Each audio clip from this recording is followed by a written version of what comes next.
Pemirsa, 12 balita berhasil diamankan oleh petugas kepolisian Pekanbaru dari panti asuhan Tunas Bangsa. Penemuan ini usai terbongkarnya kasus kematian balita usia 18 bulan di panti tersebut. Seperti apa sistem pengelolaan di panti-panti asuhan swasta dan bagaimana pencegahan agar penelantaran penghuni panti tidak terjadi lagi? Kita akan membahasnya bersama sejumlah narasumber dan saat ini sudah hadir Direktur Rehabilitasi Sosial Anak Kementerian Sosial Pak Nahar dan juga ada Ketua Pengurus Yayasan El Safan Ridson Manyonyo. Selamat siang Pak Ridson dan Pak Nahar. Selamat siang Pak Rudi. Terima kasih Pak Ridson dan Pak Nahar sudah hadir bersama kami, dan pemirsa kami juga mengundang Anda untuk bergabung bersama kami dengan menghubungi nomor telepon yang nanti akan kami tayangkan di layar. Namun sebelumnya kita saksikan paket berikut ini. Panti Asuhan Tunas Bangsa Riau menjadi perhatian masyarakat setelah tewasnya balita berumur 18 bulan bernama Muhammad Zikli. Setelah makam korban dibongkar, ditemukan tanda-tanda kekerasan akibat benda tumpul di tubuh korban. Pihak Lembaga Perlindungan Anak meninjau lokasi panti asuhan dan menemukan 6 bayi lainnya dengan kondisi memprihatinkan. Akhirnya, Dinas Sosial Provinsi Riau menutup panti asuhan dan panti jompo Tunas Bangsa karena ternyata tidak memiliki izin kegiatan sosial. Dinas Sosial juga mengevakuasi 40 orang dari panti jompo tersebut. Setelah menjalani pemeriksaan selama 12 jam, akhirnya pemilik panti Tunas Bangsa, Lili Nur Hayati, ditetapkan sebagai tersangka. Penetapan tersangka berdasarkan hasil gelar perkara penyidik Satuan Reskrim Polresta Pekanbaru. Sementara tersangka Lili membantah melakukan tindak pidana kekerasan terhadap anak asuhnya, Zikli. Bu, Bapak bilang Bu. Jadi selama ini gimana Bu? Saya selama ini kena lambatnya panggilan surat, jadi saya juga berusaha macam mana saya mau. Bu, ikut bantu ya Bu Ane. Tidak ada, saya hanya keluarganya minta duit 50 juta, kalau tidak saya dilaporkan. Kenapa korban mati? Apa Bu meninggal Bu? Sakit, rumah sakit. Sakit apa Bu? Tersangka mengungkapkan Zikli meninggal dunia karena sakit diare. Menurutnya, izin panti asuhan baru akan diperpanjang pada tahun ini. Jadi setelah kita periksa sebagai saksi, kita laksanakan gelar perkara.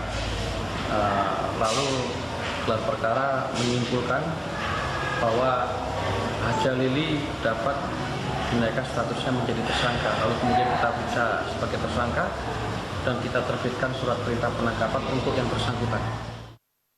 Kasat Reskrim Polresta Pekanbaru, Kompol Bimo Arianto mengungkapkan, jika terbukti bersalah, Lili dapat dijerat dengan 15 tahun penjara.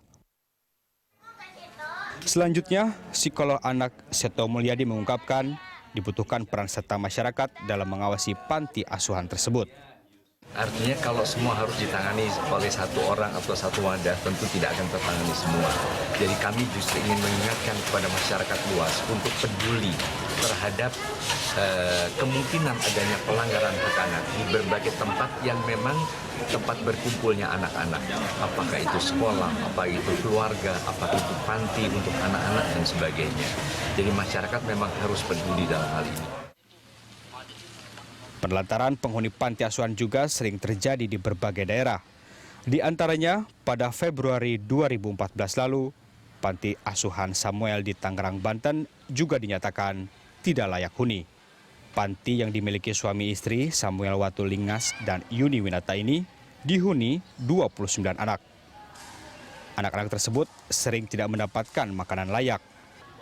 Makanan layak baru didapat saat donatur dan pemilik panti datang. Bahkan ditemukan penganiayaan dan kekerasan seksual yang dilakukan pemilik panti kepada anak-anak. Akibat perbuatannya, Samuel pun divonis hukuman 10 tahun penjara oleh Majelis Hakim Pengadilan Negeri Tangerang, Banten. Ya, Muslihat Panti Abal-Abal itu tadi ada dua kisah ya dari dua panti asuhan. Yang pertama di Riau yang kejadiannya baru-baru ini dan juga ada di Samuel di Tangerang. Ya? Nah, saya ke Pak Nahar. Pak, ini saya khawatir apa yang terjadi di Riau dan di Tangerang ini seperti puncak gunung es. Kita hanya tahu sedikit saja. Tapi banyak sekali sebetulnya panti-panti serupa dengan kondisi mereka yang tinggal di sana dengan sangat memprihatinkan. Iya, Kemensos pernah mengevaluasi. Oleh karena itu 2011 itu Kementerian Sosial mengeluarkan Peraturan Menteri Sosial Nomor 30 tahun 2011 tentang Standar Nasional Pengasuhan Anak di LKSA. Ya. Nah, LKSA ini istilah baru dari panti ya, sosial, panti ya. sosial ya. Sekarang Lembaga Kesejahteraan Sosial Anak. Oke. Ya. Nah, dari hasil evaluasi itu maka memang harus didorong bahwa peran serta masyarakat yang menyelenggarakan layanan kepada anak melalui layanan-layanan sosial seperti itu harus didorong agar layanannya sesuai dengan standar. Gitu. Oke. Ini kalau layanan standar itu maksudnya apa saja maksudnya? Iya, layanan standar itu artinya bahwa tempatnya harus ramah anak, lalu kemudian petugasnya memahami tentang bagaimana berhubungan dengan anak, melayani dengan anak, misalnya memanggil anak tidak dengan kata-kata kasar, memanggil anak tidak harus dengan kekerasan dan segala macam. Tapi Pak Nahar, yang kita lihat kondisinya di Pekanbaru ini sangat memprihatinkan dari mulai tempatnya. Kemudian mungkin kita juga tidak tahu selama ini komunikasi pemilik dengan anak-anak yang diasuh di yayasan tersebut. Dan kalau tidak salah dari tahun 2011 itu sudah tidak ada izin perpanjangan untuk Yayasan Tunas Bangsa di Riau ini. Iya, sejak 2011 sebetulnya sudah dikasih peringatan bahwa harus memperbaiki pengelolaannya. Karena pada saat itu dalam perkembangannya sampai 2014 itu kita melihat bahwa pengasuhnya kurang. Sampai 2014? Iya. Itu peringatan sejak 2011 kok nunggunya lama sekali sampai 2014 itu 3 tahun itu Pak? Jadi karena begini, di Undang-Undang Nomor 11 Tahun 2009, Pasal 49 itu tentang sanksi kepada panti itu ada 4. Satu, teguran tertulis. Kedua, penghentian sementara. Penghentian sementara itu untuk semacam diberi kesempatan untuk memperbaiki gitu. Lalu kemudian yang ketiga itu denda administratif. Yang keempat pencabutan. Itu rentangnya dari yang sanksi 1 sampai ke 4 itu berapa lama Pak? Ya, ditegaskan dalam Peraturan Menteri Sosial Nomor 30 2011 itu bahwa itu sebenarnya proses di mana 1 tahun sekali itu panti LKSA itu harus dimonitor, dievaluasi setiap minimal 1 kali dalam setahun. 1 kali dalam setahun. Iya, kalau dari hasil itu lalu kemudian ditemukan ada hal-hal yang tidak sesuai, bahkan ada pelanggaran misalnya, itu mulai dilakukan teguran. Teguran itu diberikan sampai 3 kali.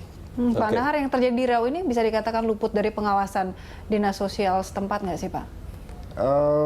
Nah ini yang sedang didalami apakah proses itu sudah sesuai dengan prosedur atau belum gitu. Karena yang tadi saya katakan bahwa kewenangan ini sekarang dibagi menjadi 3 tahap kan, 3 tingkatan, pusat, provinsi, dan kabupaten kota. Dan itu kalau dibagi tidak ada koordinasi sama sekali dengan pusat? Ada. Artinya apa yang terjadi di daerah mestinya pusat juga mengetahui? Iya, kita biasanya dapat laporan. Gitu. Dan selama ini apakah pusat tahu dengan apa yang terjadi di Riau? 2013-2014 kami sempat menempatkan pekerja sosial kami di LKSA. Di Tunas Bangsa itu? Iya, betul. Dan hasil laporannya gimana Pak? Kemudian kami serahkan kembali ke Dinas Sosial Kota, dan 29 Januari kalau tidak salah kota memberikan izin operasional. 29 Januari kemarin? 2014. 2014 sudah diberikan izin? Izin operasional tapi hanya terbatas waktunya 2 tahun. 2 tahun ya. Nah itu kan kalau kita melihat suasananya kan sangat memprihatinkan tuh Pak Nahar, kok bisa diberikan izin itu? Nah itu salah satunya hal yang tidak sesuai. Karena saya khawatir begini Pak, ini sudah ada di Riau, terus sebelumnya kita lihat juga di Samuel, gitu kan. Jakarta, saya khawatir mereka yang membuat panti asuhan ini, sekarang namanya LKSA, itu motifnya itu bukannya bagaimana mengabdi atau untuk mereka yang membutuhkan gitu, tapi ada motif lain di situ. Iya. Takutnya mungkin ada motif mencari keuntungan juga di balik yayasan ini, Pak. Bisa jadi. Tapi kita tetap berprinsip bahwa masyarakat diberikan ruang untuk berperan serta. Oke, itu kan sebetulnya gini, ketika masyarakat berperan serta kemungkinannya cuma dua. Yang pertama itu adalah karena memang negara tidak mampu untuk memelihara mereka, padahal konstitusi kita sudah mengharuskan itu. Yang kedua, memang masyarakat betul melihat bahwa negara tidak mampu, makanya mereka akhirnya ikut berperan, gitu. Kan lihat lagi pengertian negara itu apa? Negara itu paling tidak ada tiga kata tiga pengertian. Negara itu ada pemerintah, ada masyarakat, ada wilayah kan gitu. Tambah lagi pengakuan negara lain kan gitu. Jadi artinya bahwa yang dimaksud negara itu tidak semata-mata pemerintah, masyarakat juga. Jadi dalam melaksanakan tugas-tugas itu nggak bisa sendirian, harus dengan masyarakat. Betul, ketika artinya kan gini, ketika masyarakat akan terlibat ketika mereka melihat atau merasa bahwa saya ingin gitu kan. Tapi yang memiliki kewajiban bukannya pemerintah. Iya, pemerintah membuat kebijakan. Artinya sepanjang kebijakannya itu misalnya begini, pasal 34 berbunyi fakir miskin dan anak-anak terlantar dipelihara oleh negara. Maka pemerintah buat kebijakan itu dengan program, dengan penyiapan anggaran dan segala macam. Nanti Pak Ritson bisa menjelaskan bahwa di satu sisi kita melaksanakan kebijakan dan beberapa contoh misalnya lembaga-lembaga. Tapi misalnya Pak Ritson nanti sebagai unsur dari masyarakat melaksanakan kegiatan-kegiatan dengan support kita. Oke, kita akan coba tanyakan ke Pak Ritson. Ini yang punya lembaga Elsa Fund, ini yang memelihara. Jangan memelihara. Apa, Pak? Melindungi. Melindungi. Anak-anak. Ya, karena kalau konstitusinya kan memelihara. Yang melindungi anak-anak berkebutuhan ya, Pak ya? Betul, berkebutuhan khusus. Ini sudah hampir 11 tahun. Iya. Hampir 11 tahun. Pak Ritson, boleh nggak cerita sedikit? Ini awalnya mendirikan Elsa Fund, ini karena Panggilan apa, Pak? Panggilan atau Ritson? Karena melihat situasi atau bagaimana? Ya, yang pertama saya prihatin atas apa yang terjadi, tidak hanya di Riau, juga kemarin di Kaban Jahe ya, kalau nggak salah di Medan, ya panti rehab, ya dan panti-panti yang lain. Yang kedua adalah Pak Rudi, yang perlu kita ketahui bersama bahwa masyarakat itu diberi ruang yang luas oleh negara untuk turut serta berpartisipasi melakukan proses pendampingan kegiatan sosial. Nah, dari sisi regulasi sebenarnya semua sudah lengkap. Ada undang-undang perlindungan anak, ada undang-undang tentang fakir miskin, ada undang-undang tentang LKSA, dan seterusnya termasuk khusus kalau konteks bicara tentang LKSA, yaitu adalah standarnya Permensos, Peraturan Menteri Sosial Nomor 30 2011. Nah, oleh karena itu sebenarnya pasti setiap masyarakat yang ingin melibatkan diri dalam kegiatan sosial, pekerjaan sosial itu adalah yang pertama niat baik. Nah, kenapa begitu? Karena kultur atau keagamaan kita di Indonesia ini kan kita masing-masing itu terpanggil untuk berbuat kebaikan. Basisnya itu. Contoh, dulu tsunami di Aceh. Agama apapun berbondong-bondong untuk membantu orang di Aceh. Kan begitu. Nah, sama sebenarnya dengan tata kelola kegiatan sosial itu. Jadi panggilan budaya, panggilan keagamaan dan keimanannya masing-masing itu kepada setiap individu atau setiap kelompok orang untuk melakukan kegiatan sosial. Hanya yang perlu menjadi catatan penting adalah niat baik tidak cukup. Harus disertai dengan keterampilan. Nah, kebanyakan lembaga selama ini itu lupa atau mungkin pura-pura tidak tahu atau mungkin tidak peduli dengan soal izin.